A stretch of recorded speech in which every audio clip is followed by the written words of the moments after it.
नमस्कार दोस्तों, मेरा नाम आशुतोष शुक्ला है। मैं आशा करता हूँ आप लोग स्वस्थ होंगे, खुशहाल होंगे। दोस्तों, आज इस बात पर विचार करेंगे कि जिस देश में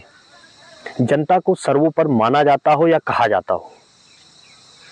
या कहें जिस देश में संविधान में एक सिद्धांत का पालन किया जाता है कि जनता के द्वारा जनता के लिए जनता का शासन ही जनतंत्र कहलाता हो, या कहें जिस देश में हमारे जनप्रतिनिधि ये कहते हुए नहीं थकते हैं कि जनता ही उनकी भाग्य विधाता है, जनता ही उनकी किस्मत का फैसला करती है और जनता ही सब कुछ है। और उस देश में भी जनता को यदि बेसिक सुविधाओं और यहाँ तक कि पानी के लिए तरसना पड़े तो सवाल तो बनता है। शायद आप समझ गए होंगे मेरा इशारा देश की राजधानी की उस जल संकट की ओर है, जिसका कुछ दिनों पहले हमारे कुछ टीवी चैनलों ने उस खबर को दिखाया था। और मैं शुक्रगुजार हूं उन टीवी चैनलों का जिन्होंने एक मानवता से जुड़ी हुई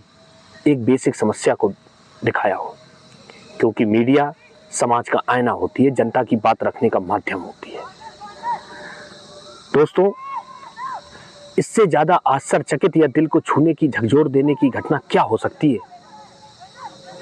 कि जब देश के अधिकतम हिस्सों में गर्मी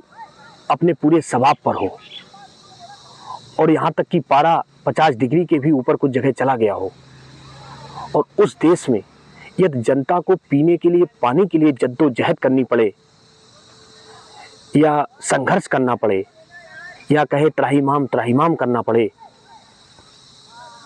तो शायद इससे ज़्यादा दिल को छूने की या दिल को झकझोरने की कोई घटना हो नहीं सकती है। और वो भी उस देश में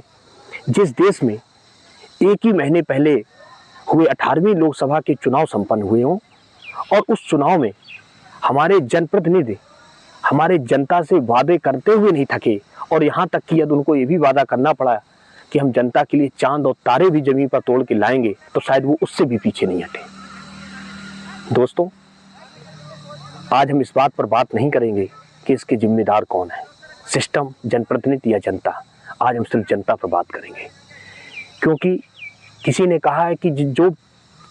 चीज़ आपके पास है, जो शक्ति आपके पास है, जो सुविधा आपके पास है, आप उसका उपयोग नहीं कर सकते हैं तो शायद दूसरों पर बात करना उचित भी नहीं होगा। संविधान में जनता को ये पावर दिया गया है कि जनप्रतिनिधि आपके अनुसार चलना चाहिए। आपको अपनी सुविधाओं के लिए जनप्रतिनिधि के पीछे नहीं भागना चाहिए, लेकिन यदि आप अपने पावर का इस्तेमाल करना जानते हैं। और आपने देखा भी है 18वीं लोकसभा के चुनाव में जनता की मिजाज को कहें या देश के मिजाज को कहें, लोगों ने देखा है कि अति आत्मविश्वास में से भरी हुई सरकार को या जनता ने बैसाखी पे लाके खड़ा कर दिया हो, या विपक्ष को सदन में प्रतिपक्ष का नेता बनने का नंबर दे दिया हो, या आपने देखा होगा कुछ जगहों पर तो सत्ता पक्ष और विपक्ष के जनप्रतिनिधि अपनी बात जनता पे नहीं रख पाए तो जनता ने निर्दलीय प्रत्याशी को भारी मतों से विजयी बनाकर संसद में भेजा है। तो इसे जनता की पावर ही कहेंगे। और कहा जाता है कि जनता सर्वशक्तिमान है, जनता जनार्दन है, तो इसमें भी कोई गलत नहीं है। लेकिन इसको मैं एक उदाहरण से समझने की कोशिश करूंगा कि यदि विद्यार्थी कितनी भी पढ़ाई करे,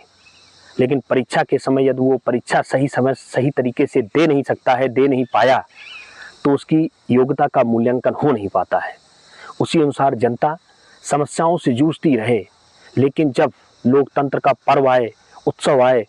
और मतदान करते समय यदि उसने अपने जनप्रतिनिधि की 5 साल में किए हुए कार्यों का मूल्यांकन नहीं कर पाया या उसके अनुसार अपना मतदान नहीं कर पाया, तो सारा व्यर्थ जाता है। उस समय हमारी जनता भावुक हो जाती है, जनप्रतिनिधियों के कहें बहकावे में आ जाती है, या कहें जात और धर्म या पार्टी की नीतियों के चक्कर में पड़ जाती है, तो उसको 5 साल रोना ही पड़ेगा। दोस्तों, जिस दिन जनता ने अपने किसी भी चुनाव में, चाहे वो प्रधानी का चुनाव हो, चाहे वो सदस्य का चुनाव हो, चाहे वो स्कूल में छात्र संघ का चुनाव हो, जिस दिन जनता ने ये ठान लिया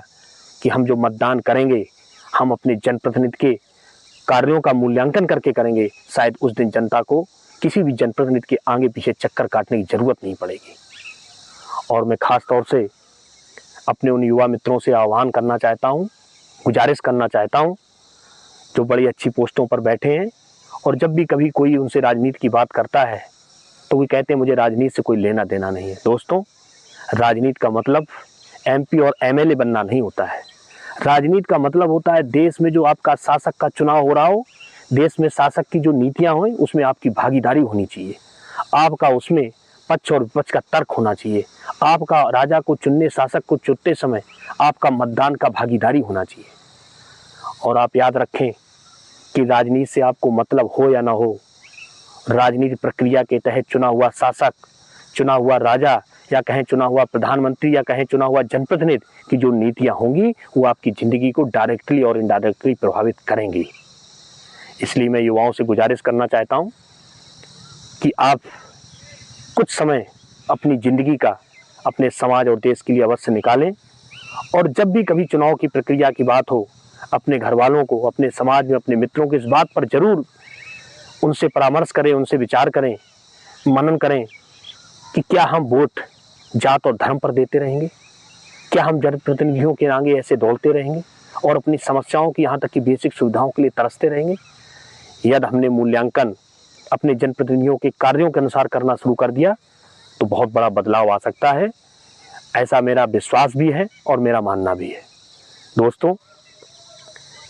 सशक्त राष्ट्र के लिए सशक्त समाज की ज़रूरत होती है, और मुझे ऐसा लगता है कि हमारा युवा सशक्त राष्ट्र में बहुत बड़ी भूमिका दे सकता है।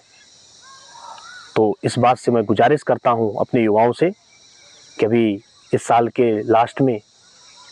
कुछ इस असेंबली इलेक्शन भी आने वाले हैं, महाराष्ट्र, हरियाणा और झारखंड में। मैं सारे युवाओं से एक बात कहना चाहता हूं, आप किसी भी जात के हों, किसी भी धर्म के हो, किसी भी पार्टी की विचारधारा में विश्वास रखते हुए आपका अधिकार है, लेकिन मतदान करते समय अपने जनप्रतिनिधि के 5 साल की नीतियों पर, उनके कार्यों पर समीक्षा करके मतदान करना शुरू करें। इसका परिणाम एक समाज के लिए और देश के लिए बहुत ही सुखद होगा। दोस्तों, चलते चलते मैं दो शायरी की, किसी शायर की लिखी हुई 2 पंक्तियां कहना चाहता हूं।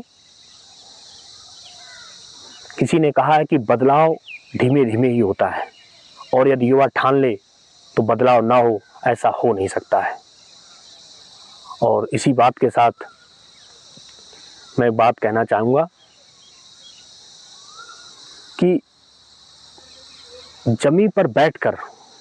कभी आसमान नहीं देखा जाता है, जमीन पर बैठकर कभी आसमान नहीं देखा जाता है। आसमान देखना है तो जमीन से उठना पड़ता है, जमीन से उड़ना पड़ता है। दोस्तों, इसी बातों के साथ मैं अपनी बात को विराम देता हूं, और मैं आशा करता हूं कि छोटी सी पहल समाज में बदलाव लाएगी। जय हिंद, जय भारत।